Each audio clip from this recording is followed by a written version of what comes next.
The signal came from deep in the Perseus Arm, an ancient pulsar that had gone dark centuries ago. Scientists across the Galactic Concord were puzzled. No natural phenomenon explained the sudden reactivation. Then the signal was decoded, and the mystery deepened. It was a distress call, one encoded in layers of encryption that suggested technology far older than anything in use. It didn't originate from the pulsar, but seemed amplified by it, a desperate cry that resonated across the galaxy. The translation wasn't perfect, but one phrase stood out. Asterisk, to any who can hear, please help us. Asterisk, the Concord deliberated for weeks. Who could this be? No known species claimed the technology. The more cautious factions argued for ignoring it, fearing it might be a trap or a lure to drag the galaxy into some ancient conflict. Others demanded action, believing it a duty to investigate any sentient plea for aid. The debate ended abruptly when humans answered the call. Earth had only recently been granted membership in the Concord, and most member species viewed humanity as newcomers, brash, unpredictable, and entirely too willing to take risks. While other species debated the signal's origins and motives, humanity assembled a fleet. When Captain Elena Vasquez of the Erebus presented Earth's intent to the Concord, the room buzzed with disapproval. "We don't yet understand what we're dealing with," snapped a crit delegate, its gelatinous form quivering. "This signal could be from a species long extinct, or worse, a trap left by the Scourge. Or it's someone in desperate need of help," Vasquez replied evenly. The room erupted in dissent. "You can't just go. The implications are clear," Vasquez interrupted. "You've spent weeks deliberating while something, is begging for aid. Earth's fleet departs in 2 days. You're welcome to join us." No one did. The fleet of 8 ships wasn't the Concord's finest, nor the most advanced. Humanity's spacefaring capabilities were impressive for newcomers, but they lacked the millennia of refinement that other species enjoyed. Still, what they lacked in technology, they made up for in spirit and resourcefulness. The coordinates led them to a shattered system. The remains of planets and moons orbited a massive black hole, debris swirling in a dance of destruction. At its center, near the event horizon, they found the source of the signal. A station, ancient and battered, held precariously in orbit by thrusters that flickered like dying embers. As the fleet approached, automated defenses sprang to life. Turrets fired blindly, their targeting systems degraded by millennia. Humanity's ships dodged and wove, avoiding confrontation until Vasquez gave the order to disable, not destroy, the defenses. "We're here to help," she reminded her crew, "not to make enemies of ghosts." The boarding party breached the station's hull to find it eerily silent. Dust coated every surface, and the air was thin but breathable. In the central control room, they found them. The aliens were unlike anything humanity had encountered. Tall, angular beings with metallic exoskeletons and dimly glowing eyes. Their movements were sluggish, their forms deteriorated by untold years of isolation. They spoke in a broken language that the translators struggled to keep up with. But one word came through clearly. Asterisk, thank you. Asterisk. The beings called themselves the Karatar, a once great civilization that had been driven to the brink of extinction by the Scourge, an ancient, galaxy-spanning threat the Concord had all but erased from its records. The Karatar station was their final refuge, kept alive only by the automated systems they had long since lost the ability to maintain. "You answered," said their leader, a being named Seeker. Its voice cracked with disbelief. "After so long, you came." Vasquez's voice was steady. "That's what we do." Evacuating the Karatar wasn't easy. Their frail bodies couldn't withstand prolonged exposure to the conditions outside their station, and the black hole's gravity made every maneuver a dangerous gamble. But humanity adapted. They retrofitted their ships, engineered solutions on the fly, and risked everything to extract the survivors. When the fleet returned to Concord space with the Karatar, the response was mixed. Many species were horrified to learn of the Scourge's continued existence, while others dismissed the Karatar as relics of a bygone era.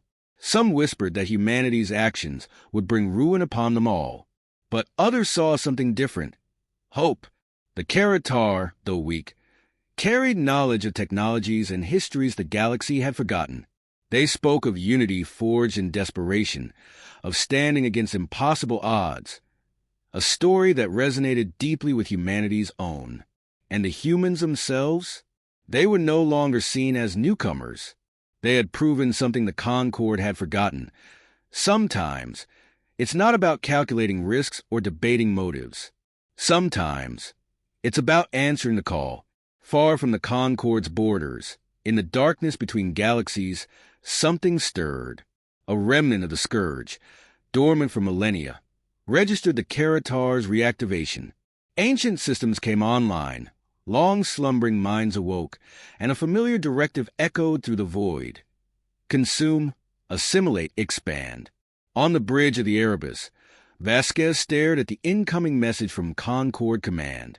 Another debate was brewing, one she knew would delay action until it was too late. She looked at her crew, then out at the stars. "Prepare the fleet," she said. "If no one else will stand, we will." And so the humans answered again. The Karatar quickly became a symbol of humanity's audacity and the consequences of their actions. While some Concord species welcomed the newcomers and their ancient knowledge, others recoiled in fear of the Scourge's potential resurgence. The debates in the Concord chambers grew increasingly heated, with accusations flying about who bore responsibility for this new threat. Vasquez, meanwhile, found herself at the center of a growing storm. The Karatar, grateful for their rescue, aligned themselves firmly with humanity, offering schematics of long-lost technologies and sharing what they remembered of the Scourge tactics. Yet the information they provided painted a grim picture. The Scourge wasn't just a threat. It was an unstoppable force of assimilation and destruction that had consumed entire galactic sectors before being driven into hibernation. "This is bigger than humanity," Seeker said during one of their briefings aboard the Erebus star. Its voice, though still weak, carried a gravity that silenced the room. "The Scourge doesn't conquer for power or territory. It exists only to grow, to become everything." Vasquez nodded solemnly. "Then we make sure it doesn't."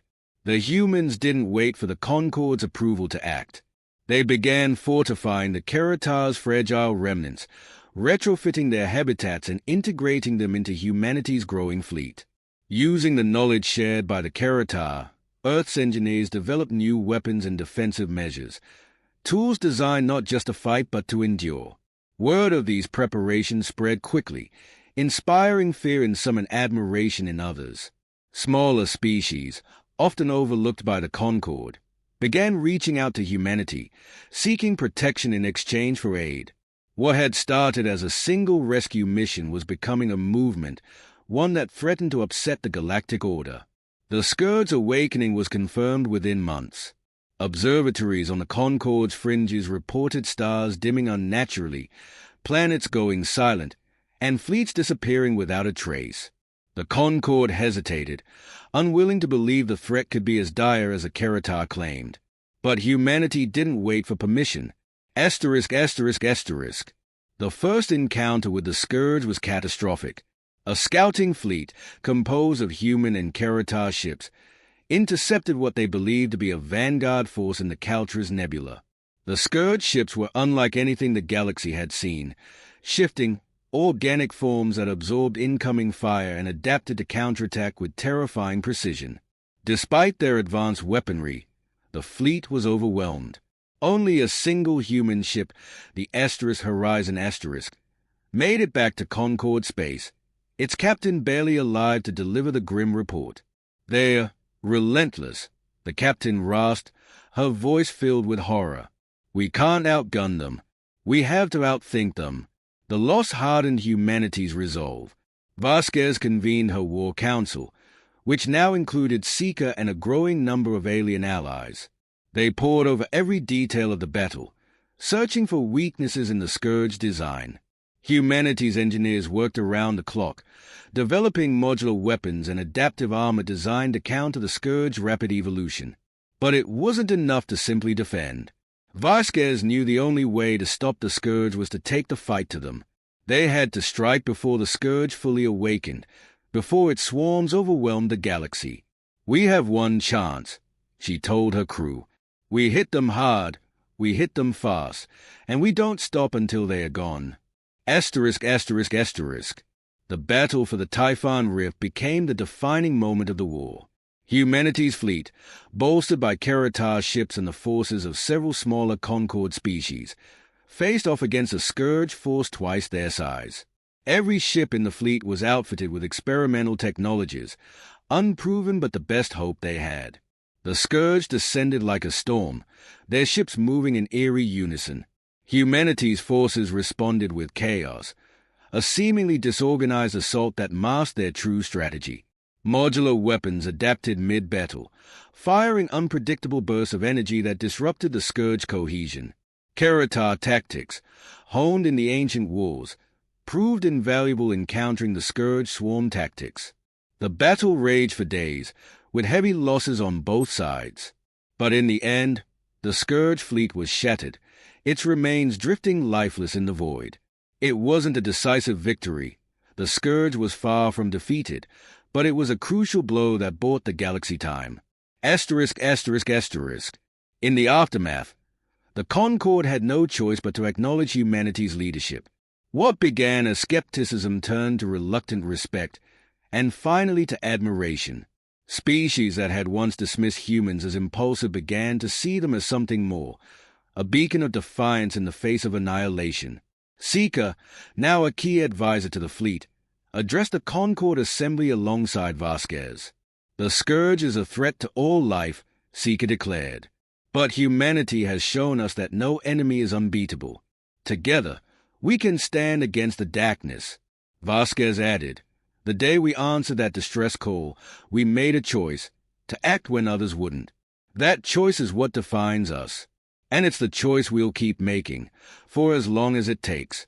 The war was far from over, but for the first time, the galaxy wasn't just reacting, it was fighting back. And at its heart stood humanity, a species unafraid to answer the call.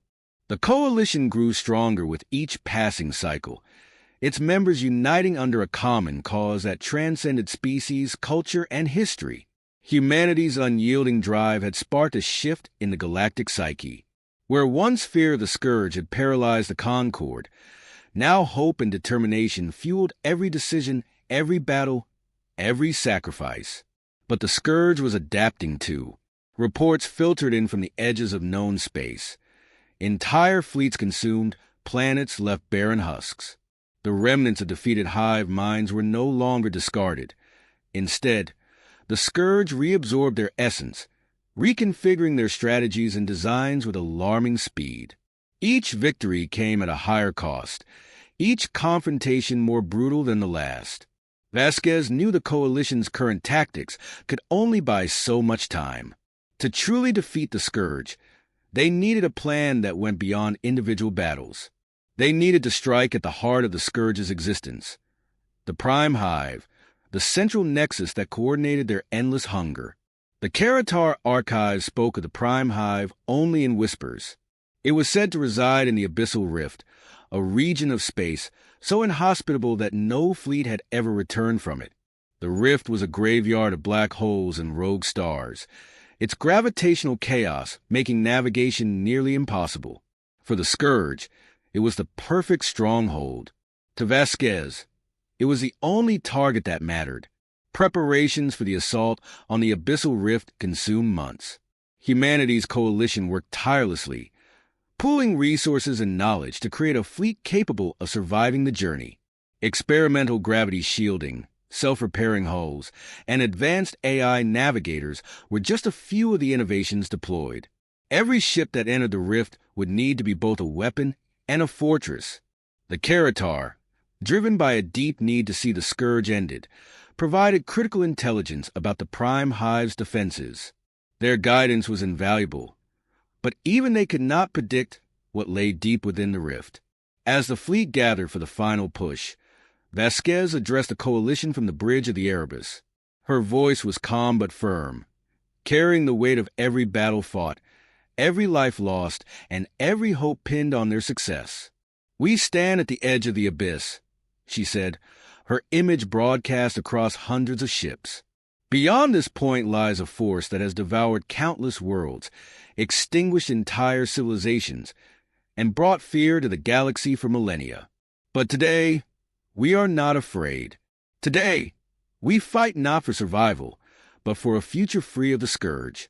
For all of us." The fleet surged forward. The journey through the abyssal rift was harrowing. Gravitational anomalies tore at the ships, forcing constant course corrections. Rogue asteroids and radiation storms tested every system to its limits.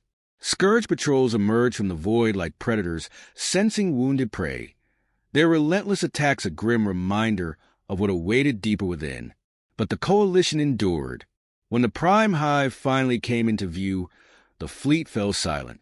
It was a structure of impossible scale, a pulsating, organic mass that dwarfed entire planets.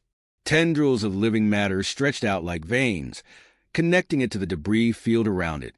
Ships, asteroids, even shattered moons had been consumed and repurposed to fuel its growth. The Scourge swarmed to defend their nexus, their numbers overwhelming. The coalition fleet formed a defensive line, holding off wave after wave of attackers as the strike teams prepared their final assault. Vasquez led the charge.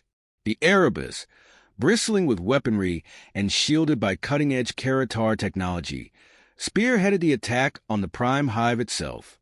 Their goal was clear: deliver a payload of destabilizing antimatter into the heart of the Nexus, severing the Scourge's neural network and collapsing its structure.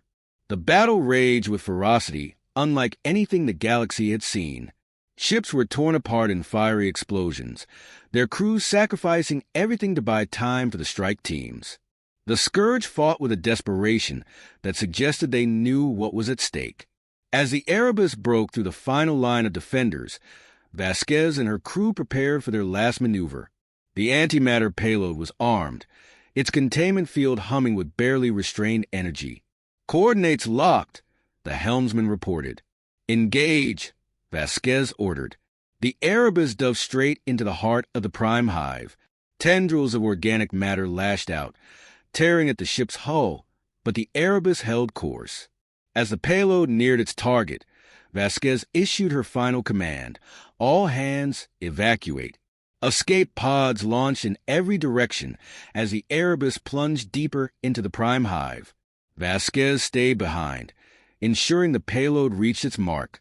Her last transmission was calm, almost serene. "For Earth. For all of us."